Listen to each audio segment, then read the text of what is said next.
Why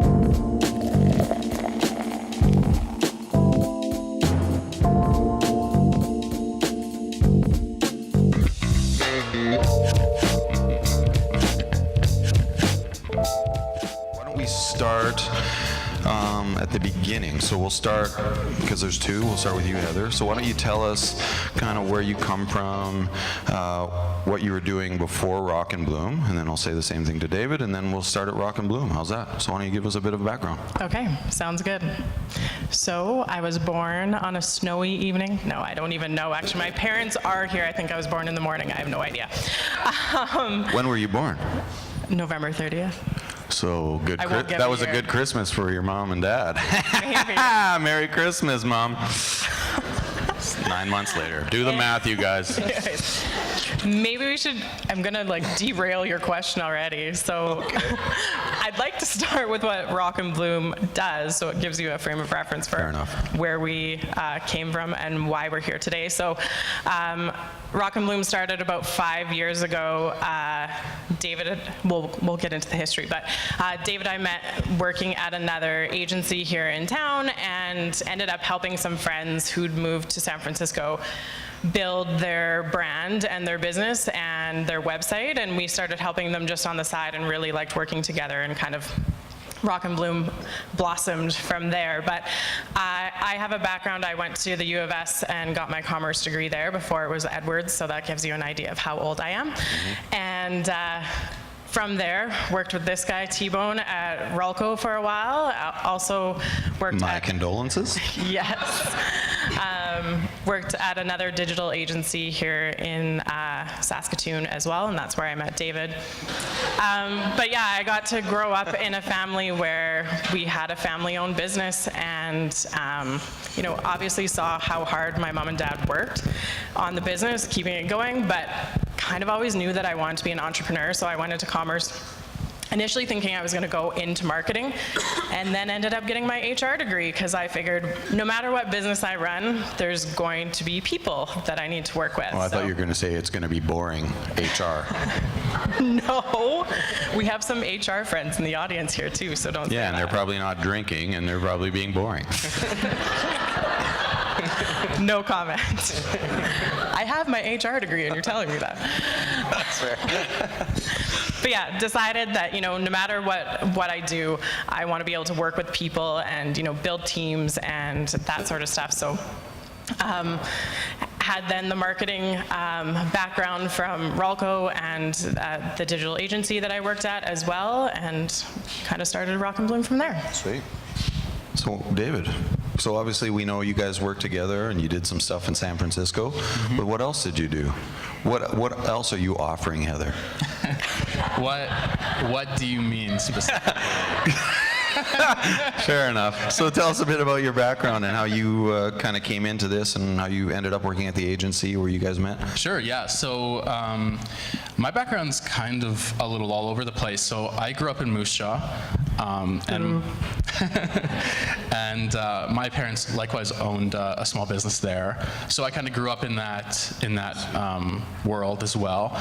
But then I went to university for engineering, and did that for 6 years, and I took one summer job and decided, no, that was the wrong decision. So after that, kind of got a job on the computer programming side, working at another agency. But when I was at home with my parents, they owned a print shop in Moose Jaw, and so I spent a lot of time there with them while they're working, because that's kind of what a family business is like. You're always with your family at the print shop, and I kind of became self-taught in graphic design and that type of stuff. And so after university and kind of throughout some other jobs, I maintained a lot of freelance work and started to develop those skills a little more, and realized that I really enjoyed doing them. And so when Heather and I met at at our jobs, we kind of felt like we had this good combination of skills that would let us really build a business together.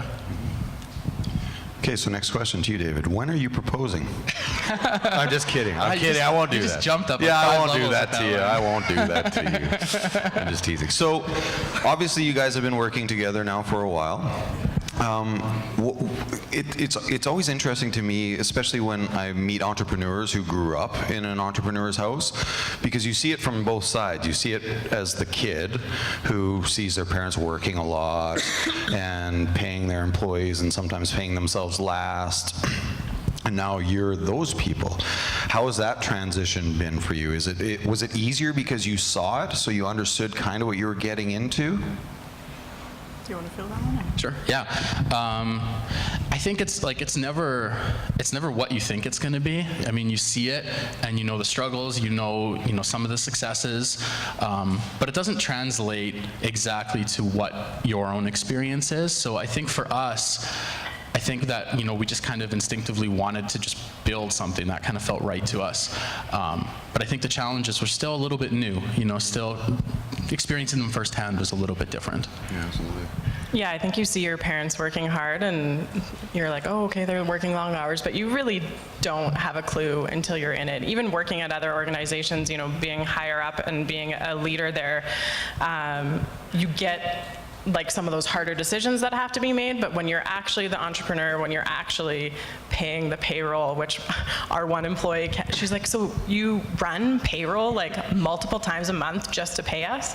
Like, yeah, like somebody has to do it. Like, just like that's one of those things that you don't really think about, that it takes up your time, or paying GST and all that, like not fun stuff that comes with running a business, obviously, but yeah, wouldn't change it for the world, really. So obviously, I mean, both of your parents, their business was tangible in the sense that if they forgot a 2x4 or they forgot some of the printing, they would reprint it and send a 2x4 or send some printing.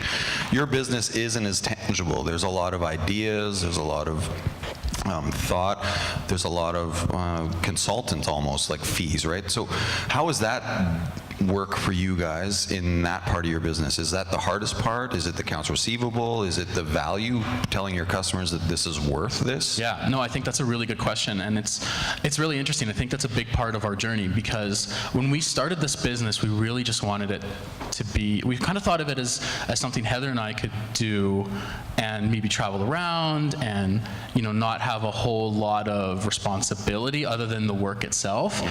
And then we started thinking that really what we'd enjoy is starting to build a team. And so that's really been the really rewarding part, because what this business is really about for us is the knowledge and the expertise, and really to be able to like trade in that commodity, you need to have really skilled and talented people. Yeah. And so that has been really like a super enjoyable part, is like bringing on this team, and they're all super great at what they do, and better than us at doing those things, and yeah, that's been awesome.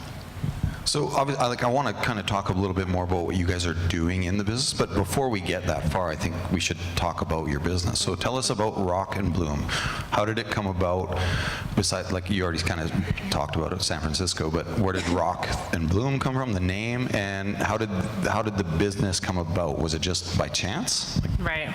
So where David and I met, we were building websites for clients, and that's kind of all we did. So a client would come to us, and then we'd build this like kick-ass website for them, and then they'd go on their way. And I started to kind of feel, because I became really close with the clients that I worked with, that we were only like touching this one portion of their business and really only creating like this small, minute amount of success for them. And as you get to learn someone's business, you see these other opportunities of like, okay, well, we could help you with this, or like that new website launch needs this amazing marketing campaign to go along with it, and without having that plan, unfortunately with websites, it's not if you build it, they will come. You need to drive them there. So that was one of the things that kind of resonated with me when we were working together previously. And it was like, I want to help people more. And that's really why we started the business, is we wanted to help our clients actually achieve this next level of success,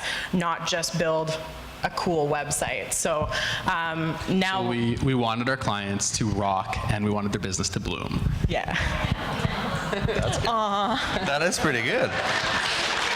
So, I mean, I've seen it before, and honestly, I've done it in my own business. Like, you think, well, my customers need this too, so I should do this.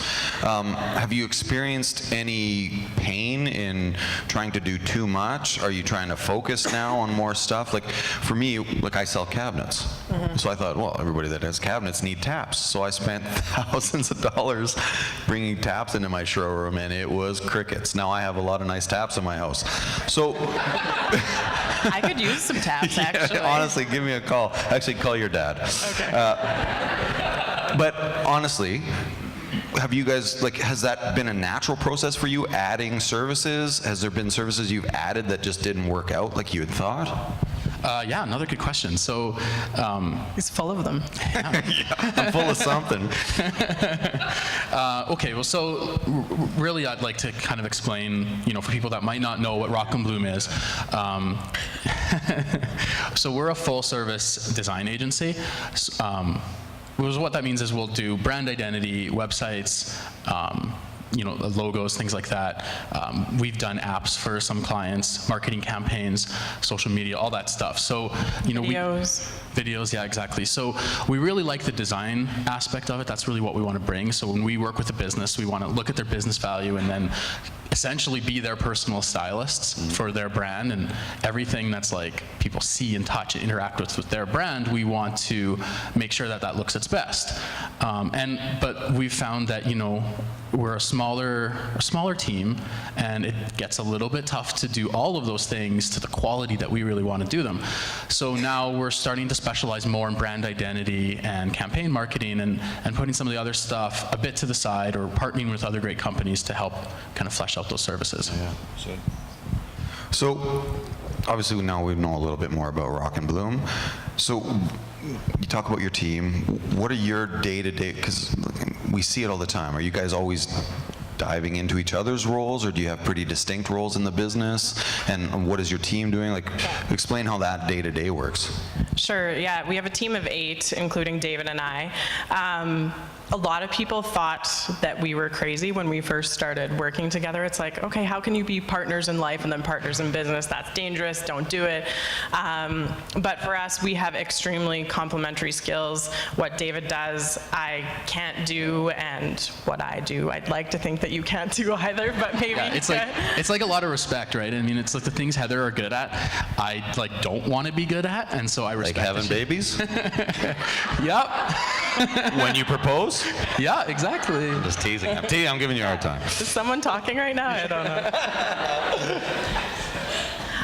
But yeah, for David and I, having strongly defined roles, complementary skills allows us to kind of like drive in our own lanes. At the same time, David is more of our creative director, so I do have an opinion of what looks good sometimes. That would be the only time that I think we kind of cross paths. We have our marketing director on staff, who Nakia, some of our teams here too, representing. She's great at kind of developing some of that content strategy and the digital strategy for our clients. She's our latest addition to our team. We have another designer on our team as well, Kara, our lead developer, Marley, and Rockstar developer. Renee is our production manager, so she kind of keeps everything flowing internally to make sure all the work gets done. We have a social media manager and someone who also specializes in photos and video production. So how long have you guys been in business? We just celebrated 5 years this summer, Okay. but it was almost 2 years. It was just David and I, and that's where we were living this pipe dream of like, we can, work anywhere and just take our laptops and get the work done and like travel the world. And then we actually started turning business away, and we're like, okay, well this isn't working. And so that's where David said that's when we kind of started building a team. So we went from, just wanting to help clients and like build clients' businesses and help them achieve that next level of success, to really finding this gratification in building a rock star team. And we pride ourselves a ton on the work-life balance and the culture that we've created at Rock and Bloom. We do some kind of crazy things like unlimited vacation and super flex time, but we've created a really, what I would hope to think is an autonomous environment for our team to kind of get their work done and feel, part of that greater kind of product that we're releasing. So when our team sees one of our clients work out in the wild, they get kind of that same sense of gratification that we do. So it's very cool. So let's talk about that a bit. So where did you guys develop this philosophy? Like, I mean, unlimited vacation. I've already sent you my resume. I'm good at stuff. Do you guys need anything? You want some club soda for that vodka? I'm really good at it. Let's talk about how you develop the culture and the philosophy for your business, because in my experience, a lot of the things we learn are from bad experiences, sometimes really good ones too, where you're like, man, that was so awesome, I want to do that too. How did you guys develop that? Was it right off the hop, like when you first started, like we're going to do it, or was it just gradual? Yeah, so really for us, it came down to not really wanting to manage people too much. We wanted to empower people to be able to manage themselves and the teams manage themselves. And so like we kind of built everything around that. So we built it so that our team knows how to find work that needs to get done. They understand the rules for taking time off or when you need to be there. And then really just comes down to hiring really great people. And yeah, so I mean I think the best feeling we ever had was we managed to take a vacation and we like didn't have to check in. We didn't really have to do 3 weeks. 3 week vacation. That was like our My first dad real couldn't vacation. believe it. He's like, "Are you sure the walls are still standing?" I'm like, "They are," and work got done. It was fabulous. It was super cool. Yeah. So, I mean, that's awesome that you're doing that, but there has to have been some pain in that too, either where you hired the wrong person that didn't work, because, I mean, ideally, and maybe you guys have, maybe it's been perfect, but ideally that works every time. Yeah. But we all know every once in a while it doesn't work. So what lessons did you learn in that, and how did you adapt, and how did you keep focus that this is what I want to do? I want to make sure that people are autonomous. Have you had any pain in that? Like, knock on wood, we haven't. I think both of us really came from a place where we'd had experience in managing other team members and onboarding people and hiring. So, I mean, we had a lot of experience in that, so it just allowed us to kind of transfer those skills to our team now. And honestly, they're rock solid. At the same time, though, having really open lines of communication, very clear expectations of what you need from them, makes sure that, the work gets done and everyone's happy. Yeah, I think the pain points have been more for like Heather and I learning, just understanding that, we need to always be pushing ourselves and finding solutions to the challenges that just come up for business owners. I mean, it hasn't really been like a team thing. It's really just been us learning the ropes of a business. It's probably actually process. Like, the larger you get, the more process you need. The more HR stuff. Yeah, exactly. More policies. But the more processes you develop, it just like puts a spotlight on the areas that you need process in as well. So that's probably been a focus over the last while as we've built up to a team of 8. So in the first 2 years, it's just you two, you talked a little bit about how you had to turn business away. How were the first 2 years? Like, was it like your first year, you beat your, like, did you do a budget? Did you do a business plan? How were the first 2 years compared to that? Or did you just like... Business plan. Yeah, fair enough. That's what I want to get into. That's what I want to know. Or did you just be like, I'll just move in with you, then we have less overhead costs? That's pretty accurate, actually. That one's on the money. Yeah. So tell us about the first little bit. The joke is I made David sell all of his worldly possessions, and then that was the goal. So first year, I think we kind of just flew by the seat of our pants, to be honest. That was like, yeah, let's just start our own thing. Let's do, Was it steady, like flying at the seat of your pants? Like, did it? Yes, we took a calculated risk. So I stayed at my job. David started, so it was probably a full year before I joined. So we were able to kind of create sustainable income for that first year. And then once it was time for me to, say, like, I am not going to be making this salary anymore, we had that level of comfortability to know that it's like, okay, we'll be fine. So I changed my shopping habits, probably. So is your business based on retainers? Is it customers that clients that you've worked with and you continue to work with? Like, what's the ratio of the retainer versus new business, and how has that been in the last 5 years? Sure, yeah. So we've kind of gone through a few different models in that respect. We've worked with like retainer and partnership type of models, and we have some clients that still work that way, and it's really been great. But generally, we like to work on a project basis. We'll find that having a really defined start and end, and really defined goals can really ensures that everyone's happy in the end. Yeah, exactly. Yeah. I'm like that with all my conversations. Define beginning and end, and I'm out. You asked to kind of like things that you'd experienced that you didn't like, that you didn't want to bring into your business. So one of the things was for us is time tracking. So we previously had to time track every 15-minute increment of any piece of work that we did, and that was something that we said, okay, when we're going to start our own business, it's not super fun, not only for us, but then also for the client. There was a lot of situations sometimes where a client gets an invoice and you're like, it took you that long to do just this? Like, couldn't you just do that? And unfortunately with design and development, a client's understanding is maybe not always there to, know all the intricacies. So that was a goal of ours, is to really never do time tracking. So when David mentions project work, it also kind of builds in what we've brought on as our pricing structure too, which is value-based billing. So that kind of takes into account, okay, what does this project even mean to the client? Like, is it low value for them? Is it high value? Is it just something, a new business card that they just need to get out or get reprinted or something like that?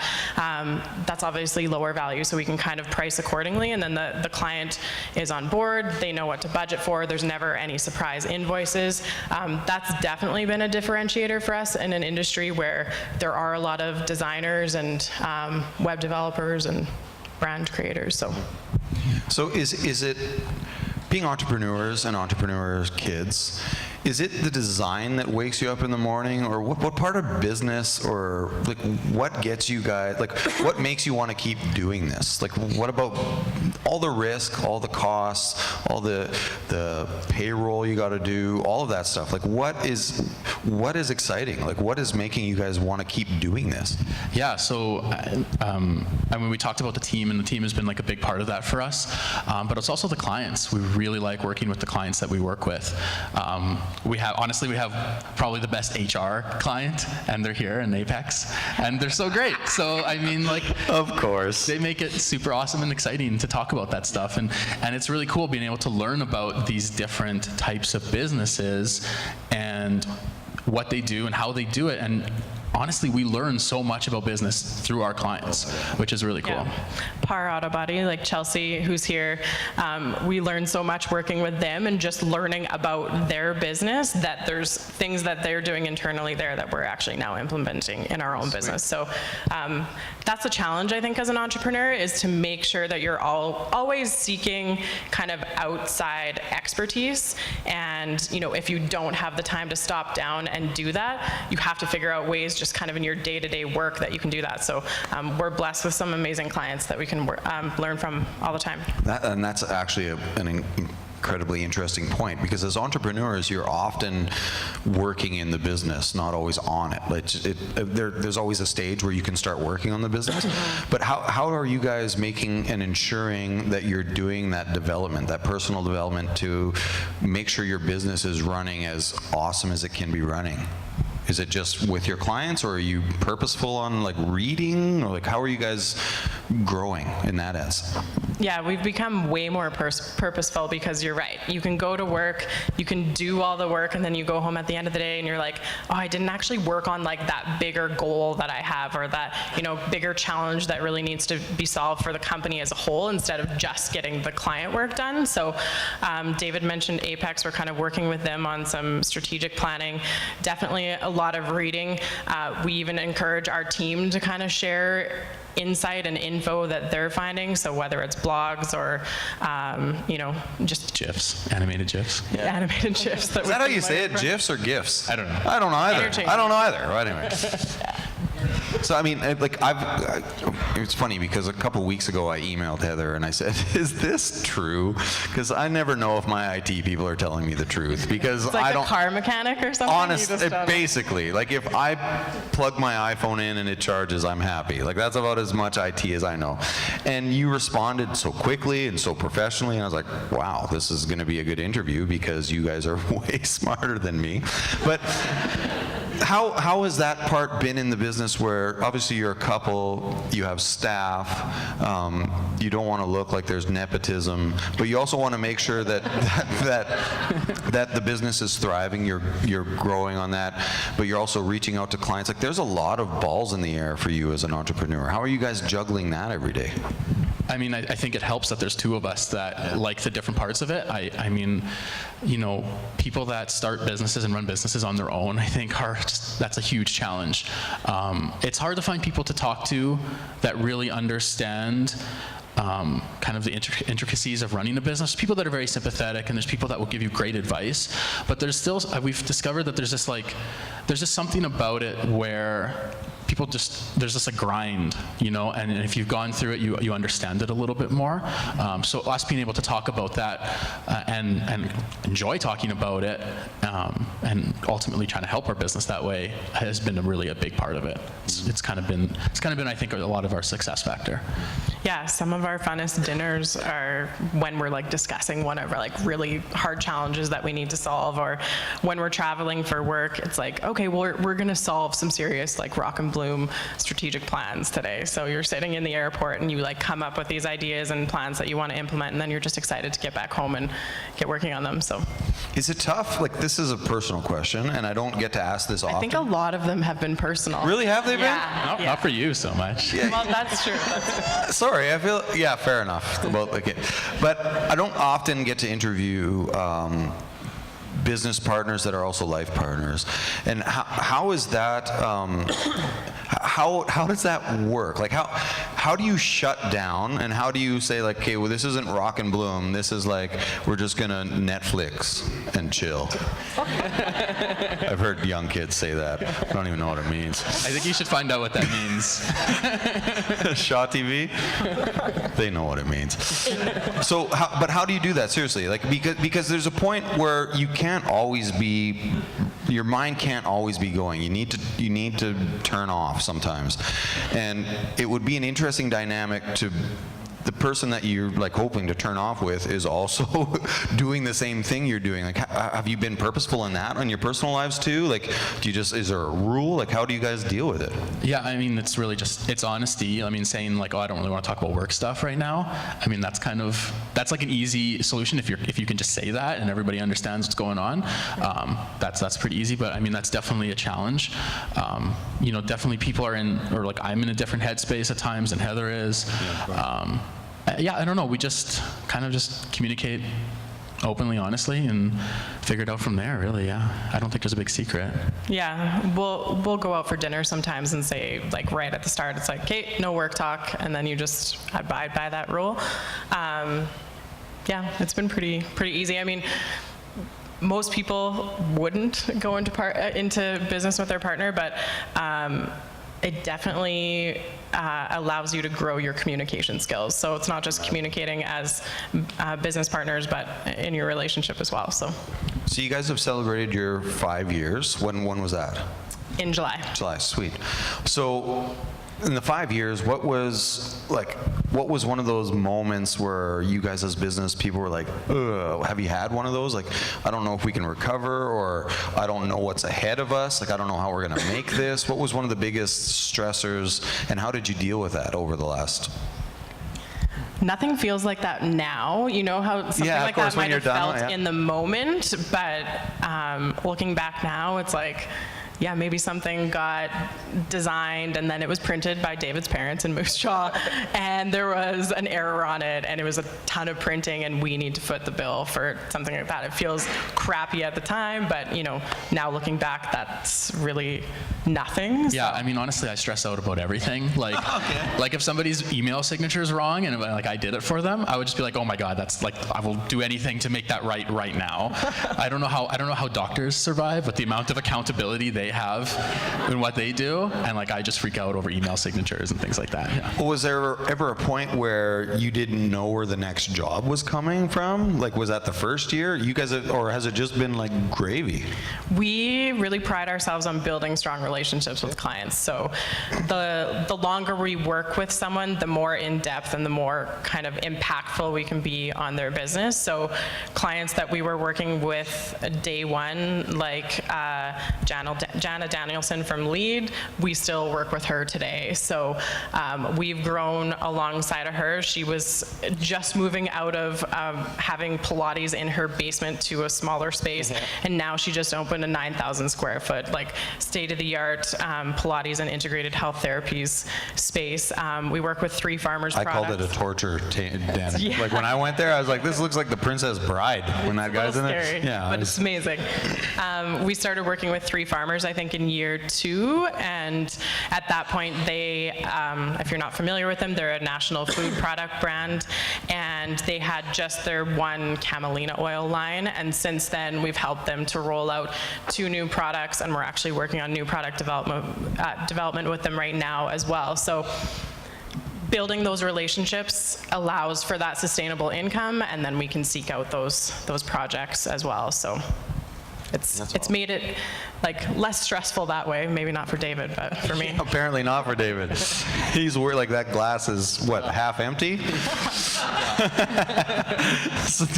So looking forward with your business, are you guys happy with the 8 people on your team, or like do you see growth? I don't mean with you personally, sorry. Specific people? Yeah. Specifically, which one of them are you not happy with?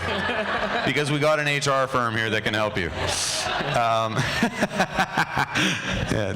So where do you guys see Rock and Bloom going forward? Is the strategy to continue to grow like unending, or do you see like a pocket you want to fit in, and what's the plan? What's the vision? Go ahead. Yeah, so we don't really want to grow our team in size too much more. I mean, we really like our team, and we feel like we can kind of maintain a personal connection with all of them, and everybody gets along really well, and we develop great ideas together. Really want to take that and just kind of continue increasing the quality of our work. So we do really more specialized and high-end work. That is just, really creative and the kind of work that we really want to do, and the whole team can work together. And yeah, I think that's kind of our goal. Yeah, and I think David mentioned too, really focusing our efforts on kind of that brand identity creation, marketing campaign, making sure that we're creating like this really cool stuff for our clients that resonates for their business and helps them hit that next level. So, So I mean, being in like such a creative, especially the web business, like 20 years ago, that was nothing. Like there was no business.